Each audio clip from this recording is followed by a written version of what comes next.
बिस्मिल्लाहिर्रहमानिर्रहीम अस्सलामुअलैकुम। तो आज की इस वीडियो का टॉपिक है हमारा determination of a force from its perpendicular component. कि आपके पास परपेंडिकुलर कंपोनेंट होंगे एक फोर्स के, और आपने उन कंपोनेंट की मदद से क्या बनानी है, फोर्स मालूम करनी है। ठीक है, परपेंडिकुलर कंपोनेंट्स हमारे पास एक ये होता है एक्स और दूसरा होता है हमारे पास एफ वाई। इन दोनों की मदद से हम अपना वेक्टर फाइंड करेंगे, फोर्स को फाइंड आउट करेंगे। ठीक है, इनकी मदद से। इससे पहले वाला टॉपिक था, उसमें हमने क्या किया था कि हमारे पास फोर्स मौजूद थी, फोर्स हमारे पास मौजूद थी। हमने क्या किया था, फोर्स की मदद से अपने परपेंडिकुलर कंपोनेंट्स मालूम किए थे। इस वाले टॉपिक में थोड़ा उल्टा काम है। अब हमारे पास ये कंपोनेंट्स तो हैं, एक्स और वाई वाला कंपोनेंट तो है, लेकिन हम इनकी मदद से क्या मालूम करेंगे, फोर्स मालूम करेंगे इस पूरे टॉपिक में। ठीक है, तो देखिए हम अपनी जो फोर्स मालूम करनी है उसकी मैग्नीट्यूड भी फाइंड आउट करेंगे और उसकी डायरेक्शन को भी फाइंड आउट करेंगे। और साथ ही साथ पेपर में ये लॉन्ग क्वेश्चन आता है, उसके अलावा भी इसमें से जो क्वेश्चन पूछे जाते हैं वो भी इंशाल्लाह वीडियो के साथ कवर करेंगे। और लिखना कैसे आपने, जो प्रेजेंटेशन होती है वो भी इंशाल्लाह आप सीख लेंगे। जैसे जैसे मैंने हेडिंग्स बनाई होंगी आप भी वैसे बना लीजिएगा, तो आपकी प्रेजेंटेशन भी हो जाएगी। ये जो है आपका चैप्टर नंबर 4, इसकी प्लेलिस्ट का लिंक डिस्क्रिप्शन में मौजूद है, आप वहाँ से ले सकते हो। उसके अलावा बाकी जो चैप्टर्स हैं आपके, उनकी प्लेलिस्ट कैसे लेनी है आपने, उसका तरीक़ेकार मैं वीडियो के लास्ट पर आपको दे दूँगा। ठीक है, अगर आपको वीडियो अच्छी लगे, पसंद आए, समझ आए, तो आपने वीडियो को लाइक भी करना है, शेयर भी करना है, फिर कमेंट करके बताना भी है। अब स्टार्ट करते हैं अपने टॉपिक को। Determination of a force from its perpendicular component. एक फोर्स को उसके परपेंडिकुलर कंपोनेंट्स की मदद से फाइंड आउट करेंगे। तो हम यूँ कर लेते हैं, पहले ग्राफ के ऊपर एक फोर्स को ड्रा कर लेते हैं। ये मेरे पास आ गई मेरी फोर्स, ठीक है, ये आ गई मेरी फोर्स। मैं अगर अपनी फोर्स के हेड से एक वेक्टर नीचे की तरफ गिराऊं, एक ये वाला, इसके हेड से हम एक वेक्टर नीचे की तरफ गिराते हैं ये, ठीक है। और सिमिलरली इसके हेड से एक वेक्टर हम इस साइड पर भी लगाते हैं ये जो मैंने दो वेक्टर्स बनाए हैं ना, इसके हेड से एक बिल्कुल सीधी लाइन नीचे और एक बिल्कुल सीधी लाइन इस साइड पे जो लगाई है, इसको हम कहते हैं हमारे अमूदी कंपोनेंट। ठीक है, इंग्लिश में इसे कहते हैं परपेंडिकुलर कंपोनेंट्स। क्लियर।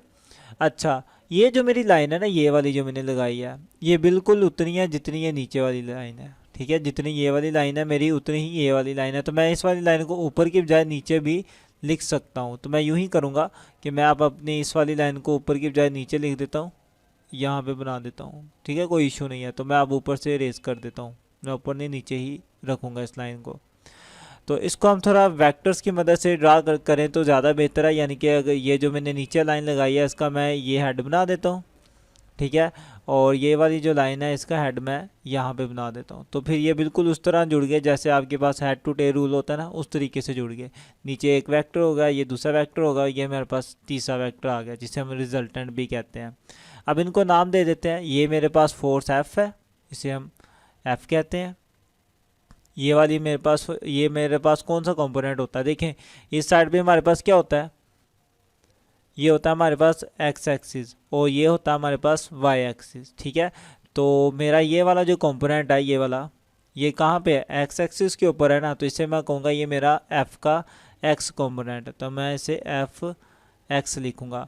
और ये वाला कंपोनेंट मेरा क्या कहाँ पे है, देखें वाई एक्सिस ऊपर की तरफ होता है ना, और ये भी ऊपर की तरफ है, तो इसलिए मैं कहूँगा ये मेरा क्या है, वाई कंपोनेंट। इसे एफ वाई की मदद से लिखा जाएगा।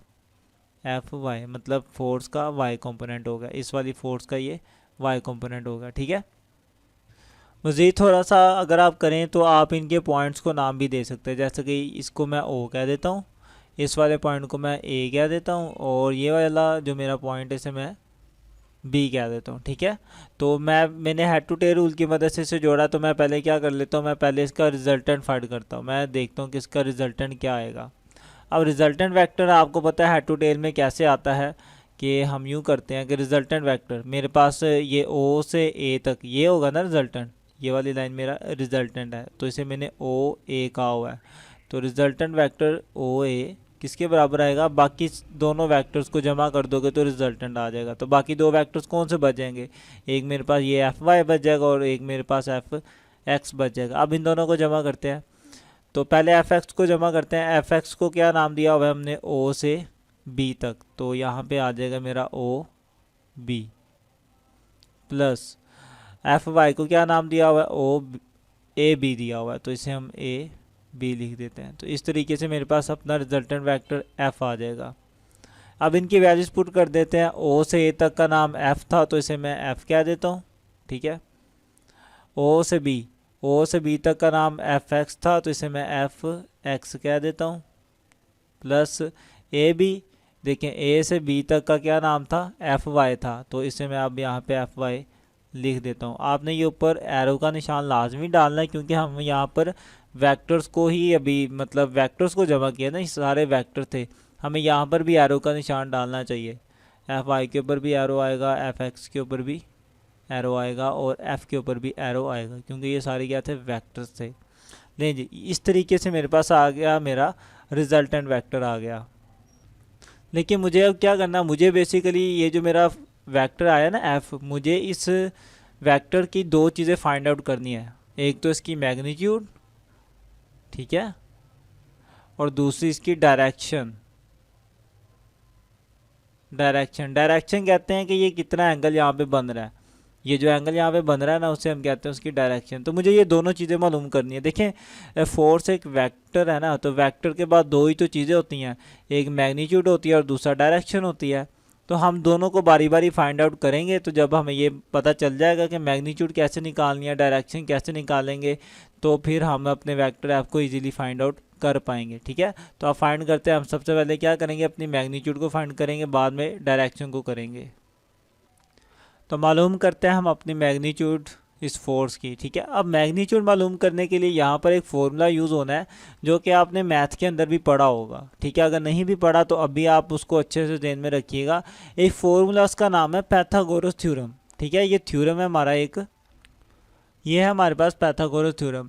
अब ये थ्योरम क्या कहता है, आपके सामने ये मैंने लिखा हुआ है। इस थ्योरम के मुताबिक हमें क्या करना होता है, हमने हाइपोटेन्यूस का स्केयर लेना होता है और वो बराबर आ जाता है परपेंडिकुलर का स्केयर और जमा बेस के स्केयर के। ये इस वाली लाइन को आपको मैंने लास्ट वाली वीडियो में बताया था कि हम क्या कहते हैं, हाइपोटेन्यूस कहते हैं, जिसे उर्दू में वितर कहते हैं, ठीक है। परपेंडिकुलर इस वाली लाइन को कहते हैं, जिसको हम इंग्लिश में परपेंडिकुलर ही कहते हैं और उर्दू में इसे अमूद कहते हैं। तो इसका स्केल लेंगे और फिर नीचे वाली का स्केल लेंगे, ठीक है। तो इस तरीके से अब मैं इनकी वैल्यूज पुट कर देता हूँ। तो मैं अब फिर कहूँगा कि आपको पता होना चाहिए कि हाइपोटेन्यूस, परपेंडिकुलर, बेस, ये तीनों चीज़ें क्या हैं। मैं अपने ग्राफ को थोड़ा सा नीचे कर लेता हूँ ताकि हमें कैलकुलेशन में ज़रा आसानी रहे।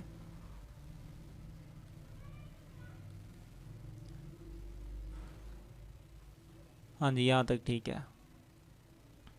तो मुझे क्या करना है, अपने पाइथागोरस थ्योरम को इस्तेमाल करके अपनी वैल्यू को फाइंड आउट करना है। तो पहले यहाँ पे क्या आएगा, वितर का स्केयर आएगा। वितर क्या है मेरे पास, इस वाली लाइन को वितर कहते हैं, ये वाली, ठीक है।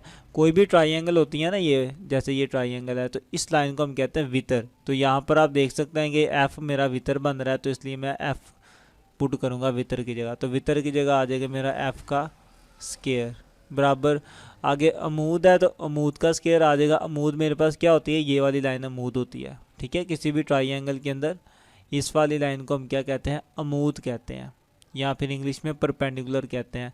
तो अमूद की जगह या परपेंडिकुलर की जगह उसकी वैल्यू पुट करते हैं, और वो है मेरे पास एफ वाई का स्केयर आ गया। यहाँ सिंपल आप स्केयर ही लिख लें, ब्रैकेट ना डालें, प्लस आगे कायदा है, तो कायदा मेरे पास इसको कहते हैं, ये है मेरा एफ एक्स, तो यहाँ पे एफ एक्स आ जाएगा, एफ एक्स का स्केयर, ठीक है। तो इस तरीके से हमारा पाइथागोरस थ्योरम यूज़ हुआ। तो अब इसको मज़ीद थोड़ा सा सोल्व आउट करेंगे। तो जैसा कि आप देख सकते हैं कि इसके ऊपर स्केयर है, तो स्केयर ख़त्म करने के लिए हमें क्या लेना पड़ता है, अंडर वुड लेना पड़ता है। तो अब मैं अपना अंडर वुड लूँगा दोनों तरफ, इसके ऊपर भी आ जाएगा अंडर वुड और अंडर वुड ये सारी वैल्यू भी। अच्छा, इसको मैं थोड़ा अरेंज कर लूँ, पहले एक्स वाली और बाद में वाई वाली लिख लूँ, तो कोई मसला नहीं है। यहाँ पे एफ एक्स स्केयर आ गया प्लस फिर एफ वाई का स्केयर आ गया। अब ये स्केयर अंडर वुड को कैंसिल करेगा, यहाँ पे मेरे पास रह जाएगा एफ इज़ इक्वल टू, अच्छा यहाँ पर स्केयर अंडर वुड को कैंसिल नहीं करता, ठीक है, क्योंकि ये दोनों जमा हो रही हैं। जब वैल्यू जमा हो रही हो तो पहले जमा करते हैं, बाद में फिर वो जब एक वैल्यू बन जाएगी, सिंगल वैल्यू बन जाएगी, फिर हम उसका स्केयर ले पाएंगे। तो अभी तो हम इसको जमा नहीं कर पाएंगे क्योंकि हमें पता नहीं है ना इनकी वैल्यूज़ क्या हैं। तो ये ऐसे ही रहेगा, इसका अंडर रूट स्केयर से कैंसिल आउट नहीं होगा क्योंकि ये जमा हो रही है। हाँ, तो ये वैसे ही रहेगी मेरी वैल्यू। यहाँ पे मेरे पास आ गया F x square plus F y का स्केयर। लें जी, इस तरीके से इस वाले फॉर्मूले को यूज़ करते हुए आप अपनी क्या मालूम कर सकते हो, मैग्नीट्यूड फाइंड आउट कर सकते हो। ठीक है, कि फोर्स एक्चुअली में आपकी है कितनी। लें जी, हमने अपनी फोर्स की मैग्नीट्यूड तो फाइंड आउट कर ली। अब वेक्टर के बाद दो चीज़ें होती हैं, पहले भी मैंने कहा था, एक तो मैग्नीट्यूड होती है और दूसरी क्या होती है, डायरेक्शन होती है। डायरेक्शन इसको कहते हैं कि थीटा को, एंगल को, कि वो किस एंगल से आगे जा रहा है। ज़ाहिर है एंगल ही तो हमें बताएगा कि ये कहाँ पे जा रहा है, तो उसी को ही हम उसकी क्या कहेंगे, डायरेक्शन कहेंगे। तो अब हम फाइंड आउट करते हैं अपनी डायरेक्शन को। ठीक है, डायरेक्शन फाइंड आउट करते हैं। तो एक बात ध्यान में रखिएगा, आपने एक चीज़ पढ़ी थी टेन थीटा, आपने एक चीज़ पढ़ी थी कि जो हमारे पास टेन थीटा होता है वो किसके बराबर होता है, वो बराबर होता है अमूद बटा कायदे के। ये सारी बातें हमने पीछे वाली वीडियो में पढ़ी थी, वो बहुत इंपॉर्टेंट है। अगर आपने वो नहीं देखी तो आपको उसका लिंक डिस्क्रिप्शन में मिल जाएगा, आप वहाँ से जाके देख सकते हैं। या सिंपल आप गूगल के सर्च बार पर अपने टॉपिक का नाम लिखिए, resolution of force sir by sir Saddam. ठीक है, तो इस तरीके से आप सर्च करेंगे तो भी आपको वो वीडियो मिल जाएगी, तो वो लाजमी देखिएगा। अच्छा, तो टेन थीटा बराबर होता है हमारा अमूद बटा कायदा, जिसे इंग्लिश में कहते हैं परपेंडिकुलर ओवर बेस। ठीक है, तो अब मैं अपना इनकी वैल्यूज पुट करता हूँ। टेन थीटा बराबर अमूद मेरा क्या है यहाँ पर, अमूद आपको पहले भी बताया था, इस लाइन को अमूद कहता है जो सीधी होती है। तो सीधी लाइन एफ वाई से कहा हुआ है, तो अमूद की जगह आ जाएगा मेरा एफ वाई डिवाइडेड बाय कायदा। कायदा ये नीचे वाली लाइन होती है, इसे हम कहते हैं एफ एक्स कहा हुआ है हमने। तो यहाँ पे आ गया हमारा एफ एक्स। यहाँ पे देखिए हमने, मुझे थीटा फाइंड आउट करना है, तो टेन उस साइड पे जाके क्या हो जाएगा, इन्वर्स हो जाएगा। तो मेरे पास थीटा कुछ इस तरीके से आएगा,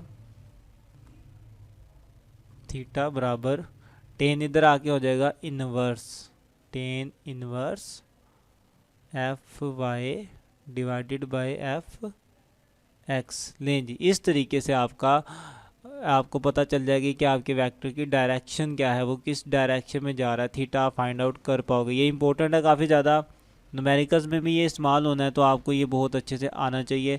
ये लॉन्ग क्वेश्चन भी है। हमने देखे करना क्या था, एक बार देखें हमने क्या करना था, determination of a force, force को मालूम करना था उसके परपेंडिकुलर कंपोनेंट्स की मदद से या उसके अमूदी कंपोनेंट्स की मदद से। देखें, मैंने अपनी फोर्स को मालूम कर लिया। किसी भी फोर्स को या किसी भी वेक्टर को मालूम करने का मतलब है कि आपको उसकी मैग्नीट्यूड और डायरेक्शन दोनों का बताओ। तो इस तरीके से मेरे पास क्या आ गई, मैग्नीट्यूड आ गई, और इसके अंदर देखिए मेरे परपेंडिकुलर कंपोनेंट यूज़ हो रहे हैं, तो मैंने परपेंडिकुलर कंपोनेंट की मदद से मैग्नीट्यूड को फाइंड आउट कर लिया। और रही बात डायरेक्शन की, तो डायरेक्शन मैं इस फॉर्मूले से निकाल सकता हूँ। इसके अंदर भी आप देख सकते हैं कि परपेंडिकुलर कंपोनेंट इस्तेमाल हो रहे हैं। ठीक है, तो ये तरीके हैं हमारे पास अपनी फोर्स को फाइंड आउट करने के। उम्मीद करता हूँ कि आपको इसकी समझ आई होगी। फिर भी अगर आपके माइंड में कोई बात रहती हो तो आप मुझे कमेंट करके पूछ सकते हैं। यहाँ पर एक समझने वाली बात है कि शायद आपके माइंड में भी आया हो कि डायरेक्शन के लिए मैंने टेन थीटा को ही क्यों यूज़ किया, मैं कोस को या साइन को क्यों नहीं यूज़ किया। वो इसलिए, देखें हमारी बॉडी कुछ इस तरीके से ना, वो जो ऊपर ग्राफ बनाया वो कुछ इस तरीके से ना, ठीक है, बॉडी यहाँ से ऊपर जा रही है, फोर्स की डायरेक्शन ये है, तो अब ये ऊपर जा रही है। तो देखें अगर आप गौर करें तो ये ऊपर जाते हुए थोड़ी सी इस डायरेक्शन में जा रही है, थोड़ी सी ऊपर की डायरेक्शन में, फिर थोड़ा फासला इस डायरेक्शन में कवर हुआ है, फिर थोड़ा ऊपर की डायरेक्शन में। तो ऐसे होती होती ये यहाँ पर पहुँची है। तो इसने यहाँ से यहाँ आने तक दोनों डायरेक्शन इस्तेमाल किए हैं। ये वाला भी फासला तय किया और ये वाला भी फासला तय किया, और ये दोनों फासले सिर्फ टेन के अंदर ही आते हैं। टेन क्या है हमारा, अमूद और कायदा ना। तो देखिए ये वाली लाइन अमूद होती है तो अमूद भी आ गया, नीचे वाली लाइन कायदा होती है तो कायदा भी आ गया। तो ये दोनों लाइनें उसके फासला तय करने में या फिर यहाँ से वहाँ जाने में इस्तेमाल हो रही हैं, और यही दोनों लाइनें हमारी टेन के अंदर भी आ रही हैं। तो टेन ही हमें ठीक तरीके से बता पाएगा कि उस बॉडी की डायरेक्शन क्या होगी। ठीक है, तो इसलिए हम डायरेक्शन के लिए क्या यूज़ करते हैं, टेन थीटा को यूज़ करते हैं, ठीक है। नहीं तो आप ऐसे ज़ुबानी भी याद रख लो कि जहाँ पर भी डायरेक्शन फाइंड आउट करनी होगी हम टेन थीटा ही यूज़ करते हैं, क्योंकि एक बॉडी अगर मूव कर रही है कुछ इस तरीके से तो वो दोनों एक्सिस पे मूव कर रही है, थोड़ा सा एक्स एक्सिस पर भी मूव कर रही है और थोड़ा सा वाई एक्सिस पर भी मूव कर रही है। और ये दोनों चीज़ें कहाँ पे आती हैं, हमारी टेन के अंदर आती है। परपेंडिकुलर होती है ना सीधी लाइन, मतलब ये वाला वाई एक्सिस, और बेस होती है नीचे वाली लाइन, और वो क्या होगा, ये वाला एक्स एक्सिस होगा। तो ये दोनों चीज़ें हमारी टेन में यूज़ होती हैं, तो इसलिए हम टेन की मदद से डायरेक्शन को इजीली फाइंड आउट कर सकते हैं। तो यहाँ तक आपका टॉपिक कंप्लीट होता है। ये आपका लॉन्ग क्वेश्चन भी है, शॉर्ट भी है, और इसके अंदर से एमसीक्यूज भी आते हैं, और सबसे इंपॉर्टेंट न्यूमेरिकल्स आते हैं इस चैप्टर में से और इस टॉपिक में से, ठीक है। आपने क्या करना है, आपने इसको अपने हाथों से प्रैक्टिस करनी है बार बार, और इसके ग्राफ की अच्छे से प्रैक्टिस करनी है, ये आपको बहुत अच्छे से आना चाहिए। वीडियो अच्छी लगे तो आपने इसको शेयर लाजमी करना है। आपको अपनी प्लेलिस्टें कैसे मिलेंगी वो आप इस वीडियो में देखें, और अपने सब्जेक्ट की प्लेलिस्ट हासिल करने के लिए सबसे पहले अगर सब्सक्राइब नहीं किया तो वो कर दें, साथ ही बेल आइकन को भी दबा दें, और ये प्लेलिस्ट वाले ऑप्शन पे आएँ, इस पर क्लिक करेंगे तो थोड़ा सा स्लाइड करें। सबसे पहले आपको न्यूमेरिकल की प्लेलिस्टें मिलेंगी, उसके बाद 9th मैथ की सारी प्लेलिस्टें इंशाल्लाह इधर आएंगी, फिर 10th मैथ की सारी प्लेलिस्टें, 11th की और 12th मैथ की भी सारी प्लेलिस्टें इंशाल्लाह यहाँ आएंगी। उसके नीचे फिज़िक्स की प्लेलिस्ट है, पहले 9th क्लास की और उसके बाद 10th क्लास की फिज़िक्स की प्लेलिस्टें होंगी। मिलते हैं इंशाल्लाह नेक्स्ट वीडियो में, तब तक के लिए अल्लाह हाफिज़।